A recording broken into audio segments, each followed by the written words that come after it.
What are you proud of, but can't tell anyone who knows you? I played Neopets for way too long and I eventually traded my way to a UC Grey Cowgirl with RN I created during a purge a few years ago. I was so happy that I was crying. Similar to what I was doing when I managed to create some epic purge names, and my roommate asked if I was okay. I couldn't manage to tell her why I was so happy.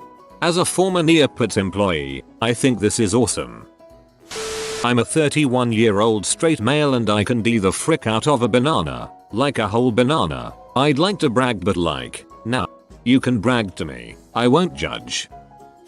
I'm really proud that I keep going, that I keep finding small, insignificant reasons to keep pushing through. Who would feed the dog? No one can cover my shift this weekend. My gaming buddy would never know what happened to me. It's too close to the holidays. It would ruin it for everyone. My best friend is really up on her luck lately. I can't tear her down. And it's hard. Every day feels worse and nothing is working. Everything keeps falling apart. And everyone expects me to be this happy-go-lucky person, and how do you explain to them that you can't anymore? I feel like the biggest burden. But I'm proud that even through everything I can still have hope that it will get better. I can at least be proud of that. I went to an Overeaters Anonymous meeting last night. My first one, actually. I was out for a drive trying to keep myself from binging when it occurred to me to see if there was a meeting that I could attend. I pulled over, looked it up, and there was one about 20 miles away. I'd be 10 minutes late but I decided to go anyways. I got there only 5 minutes late but stood around the corner from the meeting room for 15 minutes before I got the courage to walk in. I sat on a couch next to a gentleman old enough to be my grandfather and I was the youngest one in there by a couple of decades. I didn't speak except to say my name when the leader asked, and I kept welling up with tears and breaking down. I think it was so overwhelming to just be there, to have taken that first step, and it was unbelievable to me to hear stories of others who have a similar relationship with food. I've applied to the police academy of my nearby big city and have already passed the written test and the oral interview. I didn't think it was likely that I'd pass either one, especially the oral interview, but I did, and I'm scheduled to take the physical test in less than 3 months, and I want so badly to be in law enforcement. My eating habits are keeping me from my dream. So I went to my first OA meeting last night and it was harder than walking into that written test or the oral interview. Much scarier, but I freaking did it. I'm so happy I did.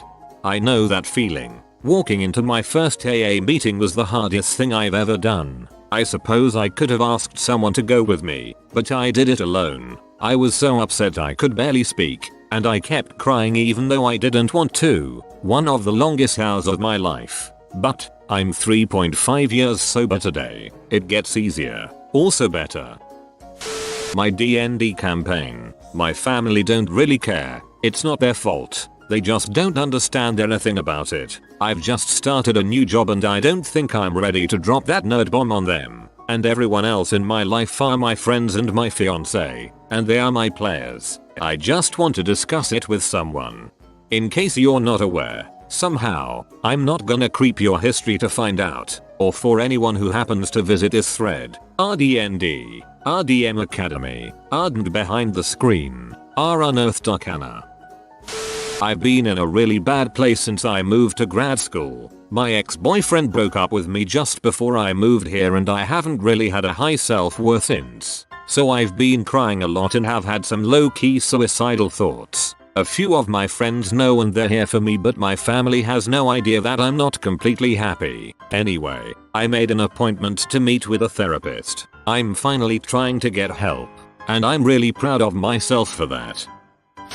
I attempted suicide by trying to jump in front of a van. The instant I put my foot up front, my mind just switched to autopilot and I just jumped out of the way. I was in shock for a couple of days on the fact that I did attempt suicide. But now I am feeling better. Life's weird, man. That I keep a lot of other people's secrets and don't say crap. I'd rather those people handle their business than come to me about it, but I guess they know I can be trusted. I actually like it when people tell me their secrets cause it makes me feel that I am trusted too, but if I don't think it should be a secret I normally advise them not to tell it to me more about it. I'm not particularly good with girls and I moved to a new city earlier this year where my friend introduced me to a girl. We hit it off and started dating. Well, due to my aforementioned lack of skills with girls combined with going to a military academy and then a job that traveled all the time, it had been around 7 years since I had had a relationship. A few flings here and there but no relationships, and to be honest I was starting to feel like I was never going to meet anyone and end up alone. I was terrified of being that weird uncle to all my friends' kids that dies alone. Well, the relationship just didn't work. We had fundamental incompatibilities and I wasn't happy. She on the other hand was completely into me and probably would have married me after dating for only a few months had I asked. I ended the relationship. I'm really proud of myself for refusing to settle for a crappy relationship despite wanting someone in my life being one of my biggest desires right now. It wouldn't have been fair to myself, and more importantly it wouldn't have been fair to her to simply stay in the relationship waiting for something better to come along. Girlfriend and I finished at the same time the other night. Don't feel like anyone I know is interested, but I'm pretty excited about it. That's amazing. I could never imagine that happening with me and my girlfriend. I eat so much faster than her. By the time I'm finished she usually is about halfway through her meal. I have exercised 3,450 days in a row without skipping. I am 62 years old and I walk 3-4 miles a day, or work with my trainer, or lift weights. I love to be active and I think it keeps me healthy. I have a patient who herniated a disc in his back and is a blacksmith. He has insurance so I have to take it, but he has a copay and his wife works but they now have debt from a failed surgery for his condition. He couldn't afford the copay so I went to the gallery where he makes wrought iron art and bought it all so he can afford his copay and to keep his house. I'm sure you're all thinking, why not do it pro bono? The insurance world in my state country does not look kindly on not charging copays or denying someone insurance benefits when they pay it. I couldn't find any other way to help this guy without it being enticement to come in for treatment, and it was more to keep the stress off of a house payment during the Christmas season. So I paid more for his art than his insurance will ever pay me in hopes that he can keep his house and continue treatment. Either way, I did a good deed, but I can't even tell my wife because I'm not sure she'll be impressed by the sheer amount of money I spent on wrought iron candle holders and lamps that are hidden away in my office.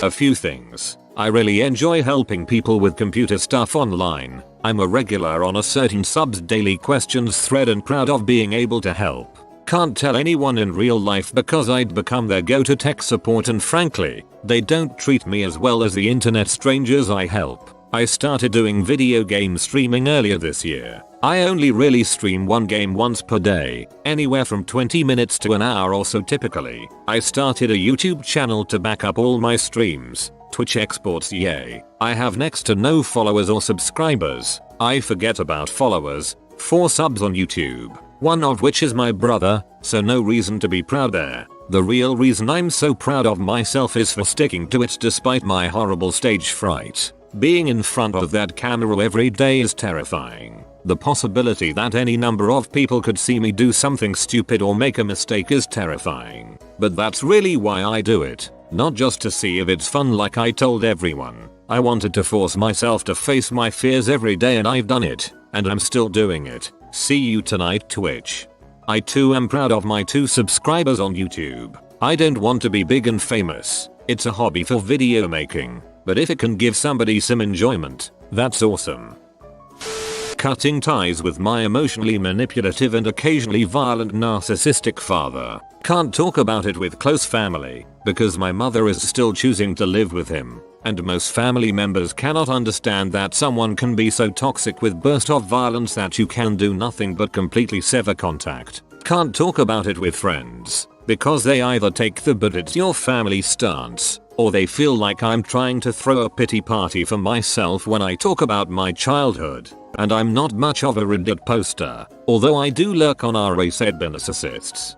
You're taking care of yourself, and that's immensely important. Your well-being and health and sanity are important. Just because you're related to them doesn't mean you have to love them, tolerate them, or interact with them. All it means is that you have some legal and or B, genetic tie to them. I'm proud of you for doing what you need to. 3. I still collect UGR cards totaling over 750 of the most powerful and rare cards. I estimate the collection to be upwards of $5,000. But I am a collector, and collecting them is my passion. Definitely something that gets the ladies wet. If it doesn't work out with the ladies, I have a straight male cousin who'll definitely get wet over that. I have recently learned how to make pretty darn good cannabis butter, and have a decent second income from making medibles. This grandma bakes great cookies that no one I know can sample. Please adopt me. I had 5 miscarriages last year. I am pregnant again, but this one is showing a heartbeat. My other pregnancies didn't, but I'm only 9 weeks along. But I am proud I didn't give up. That is so sad. I'm sorry you went through that. I hope all is well with your pregnancy.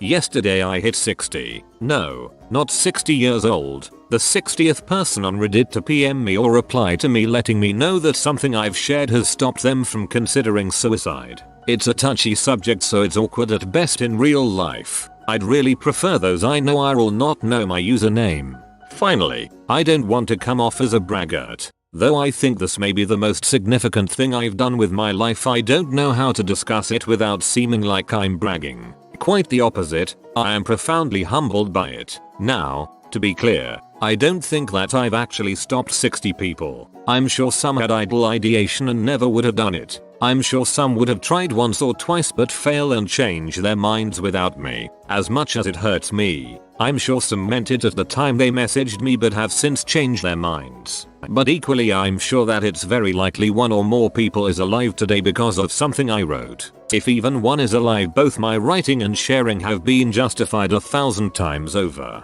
I cannot tell you how much that means to me after having gone through the pain of my sister's death to know I might have spared others similar pain. Thank you. You may have helped save my butt over the last couple of years. Thank you. My bad thoughts have subsided considerably and I haven't self-harmed since February. All you nice folks making my eyes pee. That I stopped smoking so much herb. But everyone I know had no idea how much weed I was smoking. Also, I am proud of how well I can fit in while baked as a Thanksgiving potato. But of course I can't really be bragging about that to my friends and family.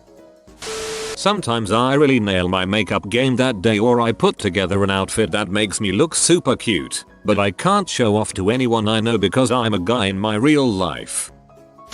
I wake up at 5 every morning, weekday and weekend. I shower, get myself ready, make my kids a complete breakfast including all of the food groups, wake them up, make myself a green smoothie, prepare my water for the day, 80 Oz, take my vitamins, and we go about our day. I can't tell anyone because I'm an butthole for thinking that I'm adulting better than them. TLDR, I'm adulting and no one cares. I wake up 15 minutes before I have to leave for work. I scramble around like a drunken blind mole to shower, dress, pack lunch and grab breakfast in that time. Someday I hope to be like you, minus the green smoothie. Not for me, thanks. I journal to myself a lot and write personal stories relating to my life. I like them but wouldn't share them to anyone I know. I started growing herbs so that my uncle with Alzheimer and Parkinson could start doing everyday tasks like holding a cup of water or even to take a shower. I successfully have gone from basically functioning alcoholic to I'll just have a couple drinks and then stop. Basically I have started being able to tell myself that's enough. Now I just catch the start of a booze, the part I always liked, but now I stop myself from trying to drink more to get that feeling back. I've also gone to bed sober every day this month. It's been a year since the last time I cut myself. As of a few days ago, I have a massive keloid scar on my left arm from the last time I did it. Anyone who meets me can see it, but I try not to think about that too much. I left the crappy relationship that caused me to break the 2 years I had clean before then. I'm still building back up to those 2 years, but I'm in a very solid place now and I'm really proud of that. My mate stupidly took a load of LSD and ended up getting arrested at our house. Whilst he was being detained and escorted to hospital, the police took his phone as evidence, with all of the details of people who had taken it with him etc. But he asked me to charge it before they took it, so I took it upstairs and drowned the phone in the sink. No evidence against anyone, and the police had to let him go because they couldn't prove he wasn't spiked. No one knows, but fairly proud of the quick thinking. Update. There are quite a few more funny details to the story involving what my friend actually did, but it wasn't really relevant to the question. If people wanna hear more, just let me know. Username checks out. I'm finally out of an abusive relationship and have everything in life going for me currently. I still have feelings for the girl, but I'm much stronger now and won't go back. Surviving my suicide attempt, only my parents know, was the hardest thing to ever do in my life. To tell them, hey, your son is gonna die soon, let's go to a hospital. After my suicide attempt, getting my crap together socially, psychologically, physically, mentally, all the other lees. Baking some sweet butt pumpkin muffins for myself just a week ago. Giving a homeless man an island 100 euros. The look on his face was an experience I can't describe. Getting 100k gamma score on my Xbox after about 7 years. After a year of not talking due to stuff, my crush and I finally talking again, and showing signs of affection. Sneaking into the school dance. Stealing Joe's Blue Eyes White Dragon in 6th grade cause he was a C. Never even played Yu-Gi-Oh! Overcoming my ASD and becoming fully realized. Not his blue eyes. Sometimes I feel like I get very little respect at work. I work in a physical therapist offices as the boss's assistant and do front office, back office and everything and anything else, including stand in as office manager often. I don't want to brag, but it's been 2 years since I've put a needle in my arm. And I feel like if they knew this and the struggles I'd been through, they might not look at me like some punk 27-year-old who's got a worry-free life. Took a lot of work and help to get here. I've made it 6.5 years without cutting. My New Year's resolution every year is to make it another year without self-harm. No one knows I still wrestle with that demon. My amazing blowjob skills and performance in bed, in general. My parents always fawn over my sister, who is a doctor and a triathlete, and I have to stop myself from interrupting and saying things like, I spent an hour and a half sucking a dong last night and made this dude who has never come from a BJ shoot the biggest load I've ever seen. My prayers to your inbox. I worked like a dog for 2 years straight so my long distance boyfriend and I could have a great first vacation together. It was his first time leaving his home country, so I wanted it to be memorable. I saved up enough to pay for the two of us to go to an absolutely incredible 5-star resort in Mexico for a week and then spend another week in Florida. The resort was beyond anything I have ever experienced, and it made me feel even more proud knowing we were the youngest couple there. All the other people that were there, who were all over 40, gave us strange looks, probably thinking, how can you afford this? No one knows about my boyfriend, so I can't brag to anyone in my family about this, so that kinda sucks, but not that big of a deal. Those 2 years of work were worth it though. I'd do it again in a heartbeat. Had fricked a chick on the beach on a tropical paradise island about a month or 2 ago. As I was banging her doggy style while looking over the ocean with the supermoon out, I felt like the master of the universe for a little while. Probably the most glorious moment of 2016 for me. I could almost literally hear the word winning in the back of my head. I successfully lie to every person close to me as a defense mechanism. Nobody who knows me actually knows me. They think I'm bubbly and happy and outgoing. Really, I am constantly one bad day away from hanging myself. I drink like a fish, haven't spent an hour sober in the past 2 years and still hold a job up. I'm proud that I can still make people laugh and enjoy my company without dancing around eggshells. I'm proud that nobody will feel responsible when I go because I was always happy with them. 15,000 followers on my dominatrix blog and active in person. Teach kinky classes. Go to dungeons. The whole shebang. Once I wore a dominatrix costume to a Halloween party and everybody laughed because there's no way you could ever do that. You're too innocent. I'm proud that I have been drug-free for over 2.5 years. Sadly, there is no one I can tell in my life, so I have my quiet pride and my health. Ages ago I saved a tiny kid from getting strangled by a ski lift by jumping after him when he got entangled in it and the mechanism started to pull him and the anchor upwards. Pulled him back down, held the wire with one hand, disentangled him with the other. When done, the little sucker just buggered off without saying thanks. and nobody saw it. I basically don't tell anyone I know because nobody would believe it. If you are new to the channel, you can subscribe. I publish new videos every day. Until then, check another video.